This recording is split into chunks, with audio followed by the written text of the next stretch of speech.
Hi, everyone, and welcome to Simple Marketing Academy. This is where small business owners, entrepreneurs, and solopreneurs come to learn very simple, cost-effective marketing techniques so they can gain more clients, make more sales, increase their revenue, and grow their business. My name is Jill Fox, and I am the co-owner of Fox Social Media. Along with my son, Tanner J. Fox, we help businesses, practices, and brands to market, advertise, and grow online. And we've been doing this since 2010. So happy to have both the Simple Marketing Academy podcast and the Simple Marketing Academy show on YouTube so that we can help all of you as well. So let's get started. So I want to tell you about how I started my six-figure business, Fox Social Media, back in 2010 for just $7.99.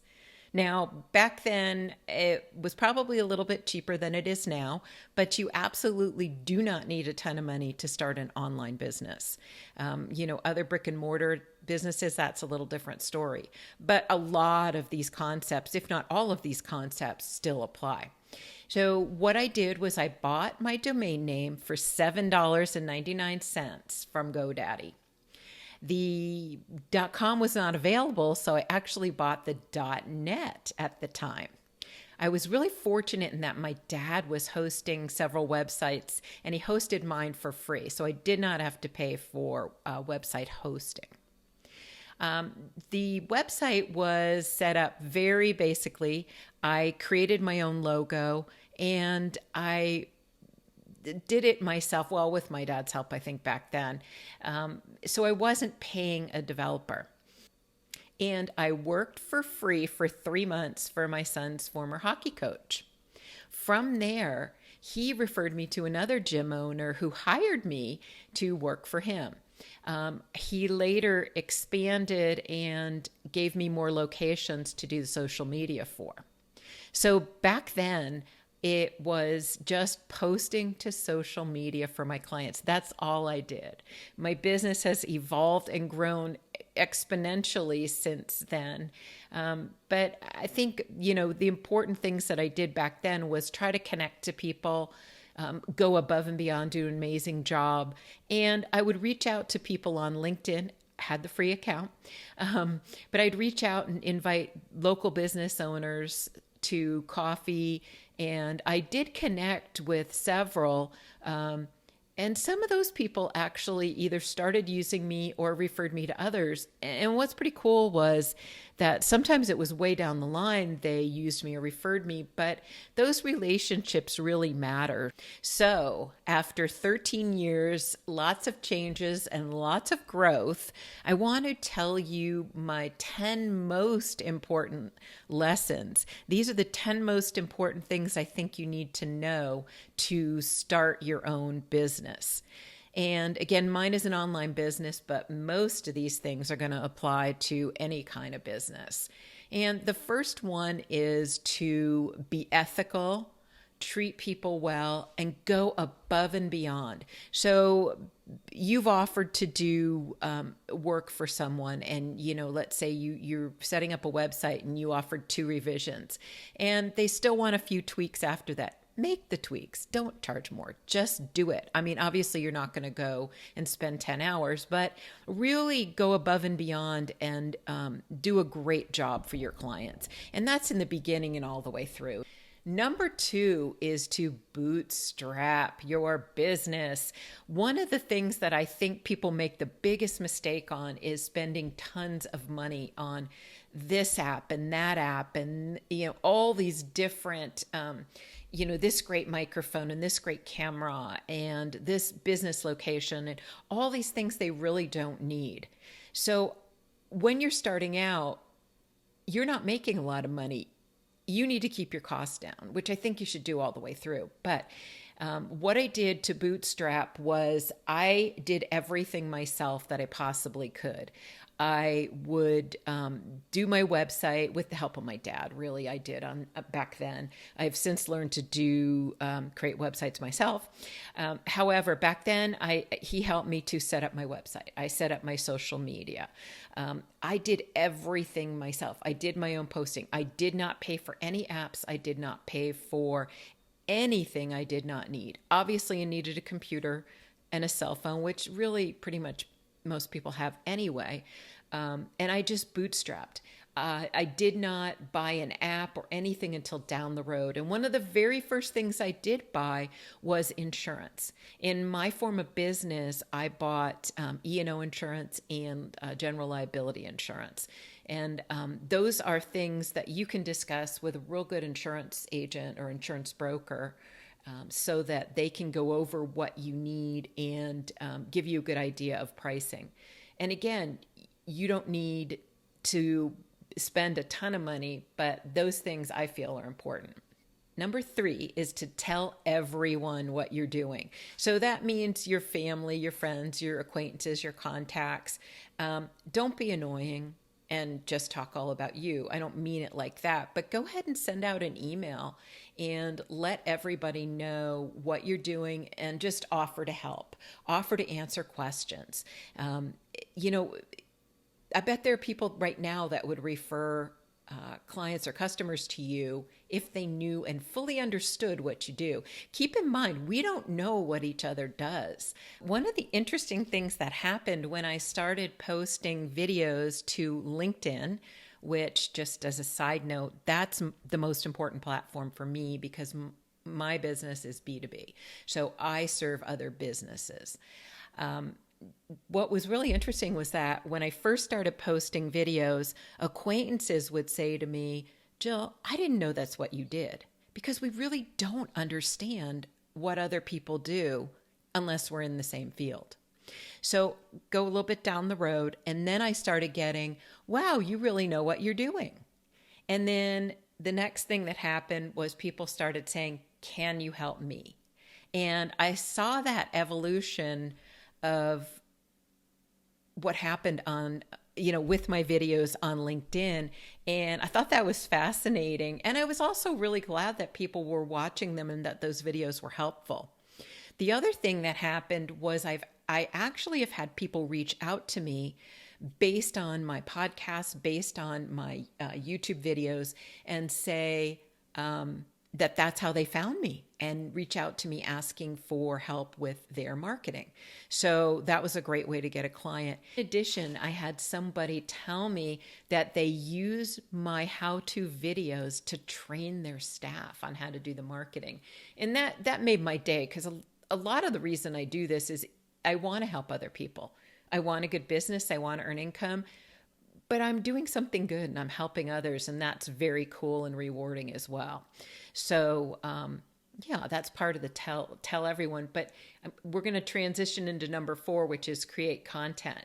And I've already kind of laid out why that's so important. But there's other reasons as well. So when you're creating content, you are helping your SEO, the search engine optimizations. You're helping Google and the others, being Yahoo and whoever else, search engines to surface you in search results. So when somebody says, I'm looking for a bakery in Nashville, Tennessee, that helps you to pop up. That's not the only thing, but that greatly will help your search engine ranking as well.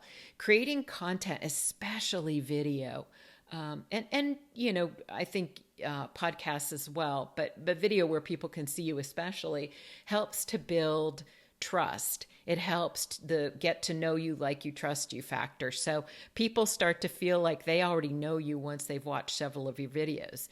The same thing happens, as I just explained, happened with mine. And that is, people start to know you.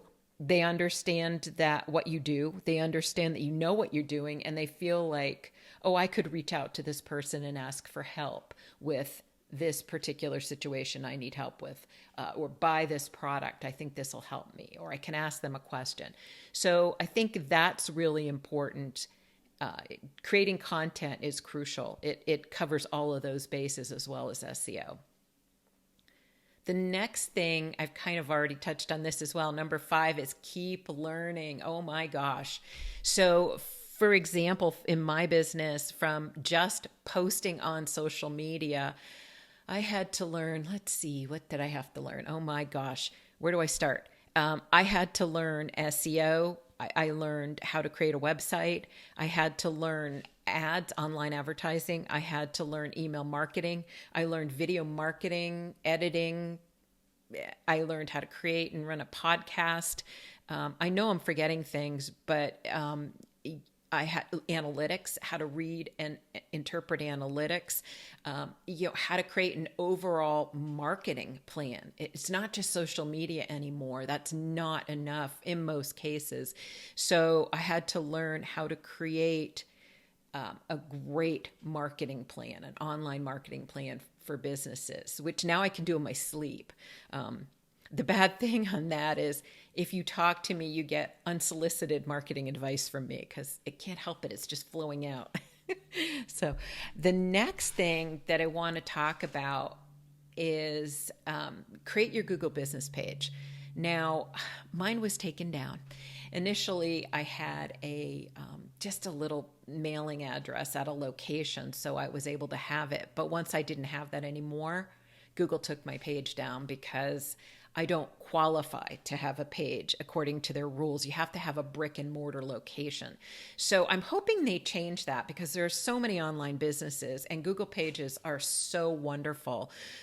Google is the #1 search engine in the world. So the first place people go to find, let's say, a flower shop in Houston, Texas is going to be Google. And when they can pull you up and you have fed Google all the information on that page, you've filled it out, you've put all your information, you've added some photos, all of those things make a difference in surfacing you. And even if they surface you and you haven't filled it out correctly, it's not as likely that someone's going to click on your page as they are one of the other pages that pops up. So that Google business page is wonderful. The other thing I want to tell you with the Google business page is that Google reviews, in my opinion, are the most important. One is because I think Google handles them better than the other platforms. I am not a fan of Yelp at all. I don't think they're ethical. I have seen far too many examples. I do not like Yelp. I don't think that's where you should send people to do reviews. So Google, I think, again, handles them much, much better. Not only that, but Google is the first thing that's going to surface when someone searches your business or your type of business.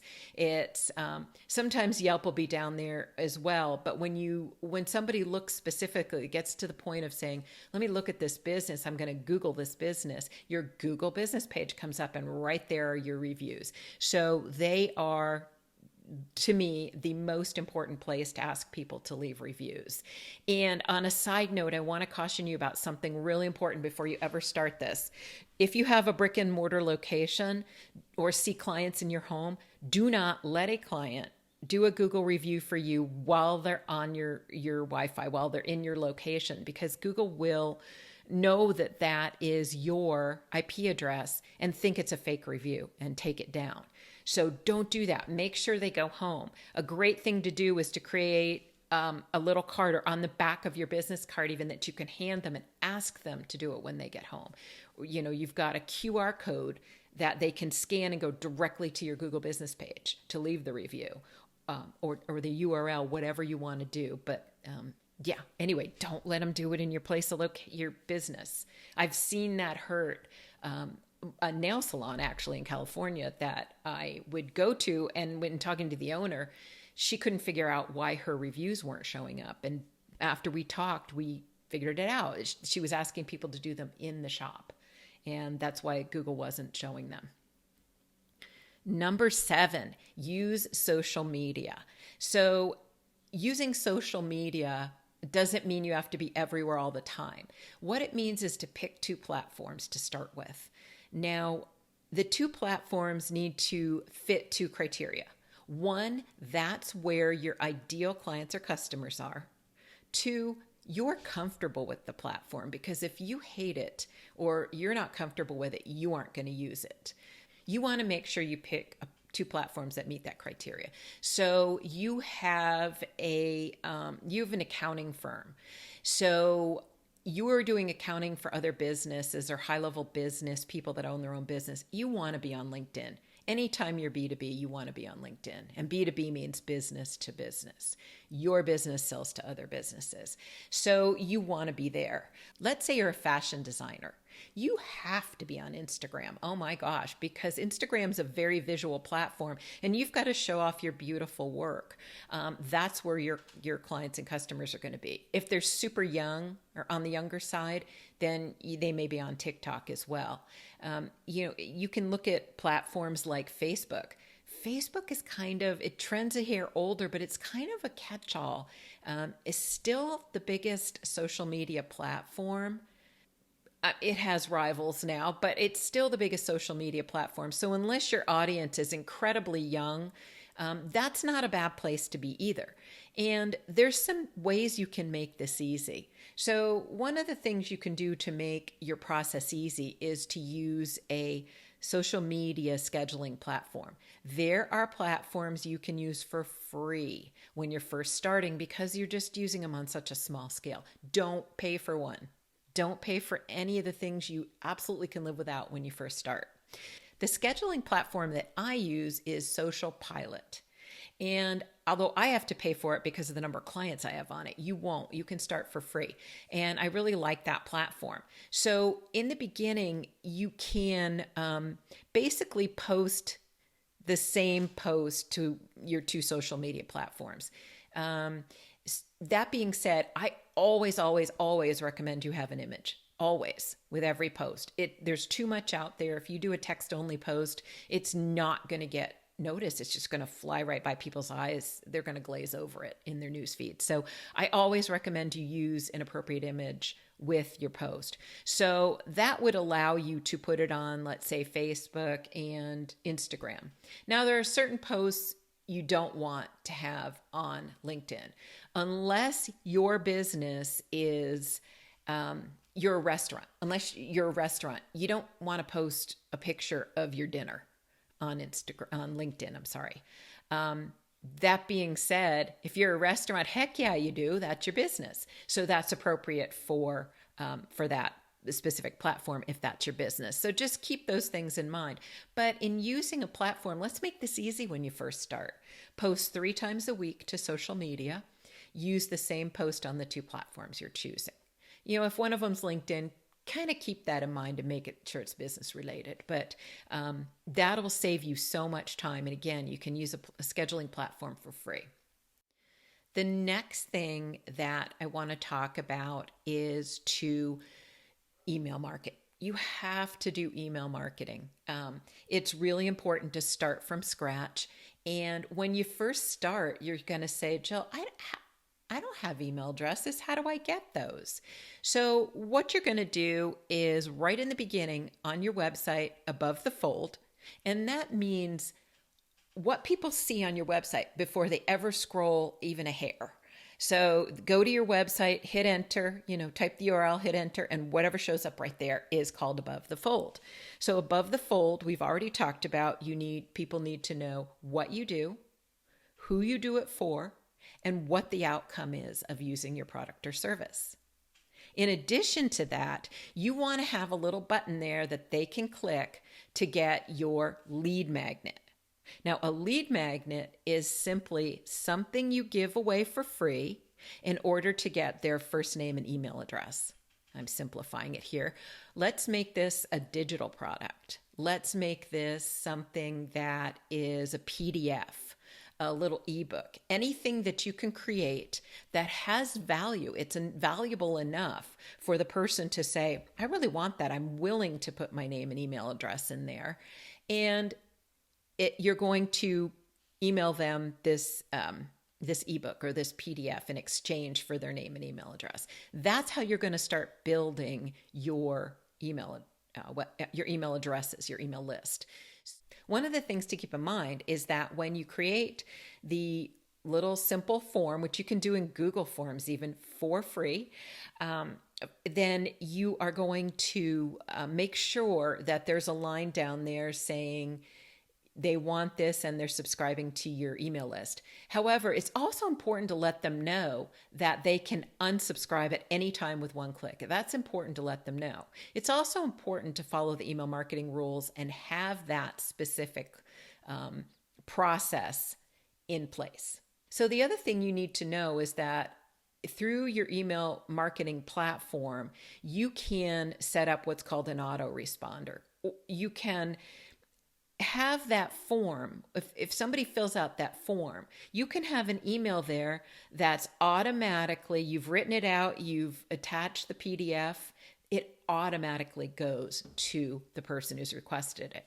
That way you don't have to take more of your time. You set it up and it will send the PDF, the document, the lead magnet to the person who requested it. It will also add them to your email list. So you've accomplished two things without having to do any additional work. Which brings me to my next point, which is you need to have an email marketing platform. I have a Gmail email address. That's my email address. That's not an email marketing. So Gmail's not my email marketing platform.